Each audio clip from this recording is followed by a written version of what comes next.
Talk about a tale of two halves, from two teams really. I mean, I wanted to turn this game off when the Bulls went down 25 in the second quarter, because we've seen this before from the Bulls, starting out games slow, sluggish, a bit disengaged, little energy. And generally when that happens, even when the Bulls make a run in the second half, it's usually a little too late. But not in this one. The Bulls came out firing on all cylinders in the third quarter, and they closed out this game despite a few nail-biting moments at the end there, which I'll get into in a little bit. So what's going on, everyone? You are listening to Bull Central here. I hope you are all doing well and fantastic after watching that game. First of all, I generally like to get these post-game videos out as quickly as I can, especially for the games where we win. So I'm just putting up a video highlight reel I already created of Zach Lavine and some of his best dunks, and that's because I try to limit my time editing too much so I can get the videos out to you sooner, and because watching Zach Lavine dunk the ball is awesome, so why not? Most of you know this, but there is a lot of video and highlight footage I would like to show, but I can't due to copyright restrictions, so I've just kind of made my own collages of what is okay to upload without getting hit with a strike on YouTube.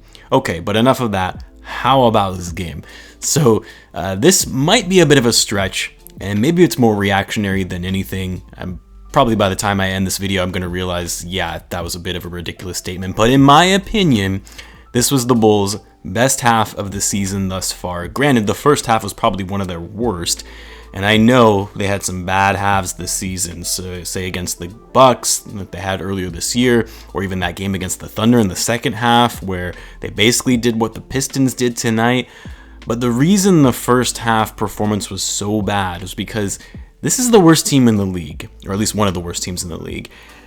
And to fall down early like that, going down 25, that's pretty embarrassing, especially after that great game they had against the Pacers. Now, to give the Pistons some credit, they played a great first half. They were knocking down shots, making plays, and the Bulls simply could not buy a basket in the second quarter. And I knew the Pistons weren't going to be able to sustain that, come on. But at the same time, I really thought the Bulls had dug themselves a hole way too deep that they would not be able to come out of. But the Bulls actually closed out the half decently. I believe they cut the lead to 18 points, making a little run at the end. And then they just never looked back at that point. They outscored the Pistons 27-12 in the third quarter. The Bulls are actually one of the best third quarter teams in the league, by the way, which is pretty surprising. I think that might be a bit of a testament to Billy Donovan in his halftime locker room speeches. Obviously something the Bulls did not have last year in Jim Boylan, who the players just didn't respect. The Bulls did scare me there, though, at the end in the fourth quarter. You know, they took the lead at the start of the fourth, and I thought the Bulls might run away with this one and end up blowing out the Pistons just purely based on the run they were having and the fact that the Pistons could not score. They just couldn't make a shot in the third. But Detroit hung around. You know, they kept the score close. Jeremy Grant goes off and had himself a career night, straight up carrying that team, which, by the way, I know I hadn't started the channel quite yet, but he was really the guy that I really wanted the Bulls to sign in free agency. The problem is we didn't have the cap space to bring him in. But in any event, I mean, okay, I know. You guys are going to give me a hard time for calling out Lavine again, and I'll give him his credit, don't worry. But he made that questionable pass to Kobe when he could have just held on to the ball to let him get fouled. There was only a one-possession game at that point, and you want to make sure you don't have any careless turnovers that late in the game. And then after he missed that last free throw, the one that we really needed in order to make it a two-possession game, I told the guys in the game chat, I just held my breath until the horn sounded. But, like I said, you have to give Lavine credit, because if it wasn't for him, the Bulls would not have been able to get back into this game tonight at all. He was incredible in the third quarter, slashing to the basket, making smart plays. I love it when Lavine is being aggressive and attacking the hoop. 37 points for him tonight on very efficient shooting, 14 for 22 from the field, 4 for 6 from 3, 5 rebounds, 5 assists, and 3 steals. Still would love to see him work on his turnovers. He had 5 turnovers and almost a really critical one at the end there. But like I said, he's handling the ball most of the time, so naturally you're going to see more turnovers from him. Now, Kobe White, not really a good game from him. Another cold shooting night. But of course, he hit that big three with less than a minute to go. His only three-pointer for the whole game. That was a huge shot the Bulls needed to go up 4. And then he did also have 6 rebounds and 4 assists to go along with that. And speaking of clutch threes, how about the rookie coming up in the clutch tonight, hits that big three that was actually after Kobe's three. It was less than 30 seconds to go. The Bulls go up 5. Hits that shot and just walks off like nothing to it. Super calm, not even phased. The pause that we're now calling him with the dagger.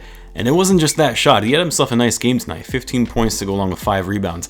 Billy Donovan has been trusting him more and more in those closeout type situations where we normally would see him on the bench during those moments. So that was great to see. Good for his overall confidence, and hoping to see more of that in the future. And then Wendell, only his second game back, but he's already looking back to form. 18 points on 7 for 9 shooting, and his defensive presence around the rim was much needed in the second half. I would love to see him get more boards. He is our center, but he had himself a good game, and he's been great. It's been great having him back. Thaddeus Young, of course, had himself a nice game as always. Dude has just been consistent throughout the season in coming off the bench. Just a different player from what we saw last year. He had 9 points, 7 assists, 10 rebounds tonight. One of these days he's going to get a triple-double. Overall, we can view this as a great game because the Bulls had an incredible comeback. But I think Zach said it best in his post-game interview. We can't fall behind like that early. The Bulls did still struggle to shoot the 3 ball. They were 8 for 28 from behind the arc. And they also missed a lot of free throws. I don't know, what was up with that. They shot 62% tonight from the line. Gotta make your free throws, just simple things like that. And then they did turn the ball over less, only 13 turnovers tonight, so that was good to see. Anyway, I hope you guys enjoyed the game as much as I did, well, at least the second half anyway. I'll be back out with another video tomorrow.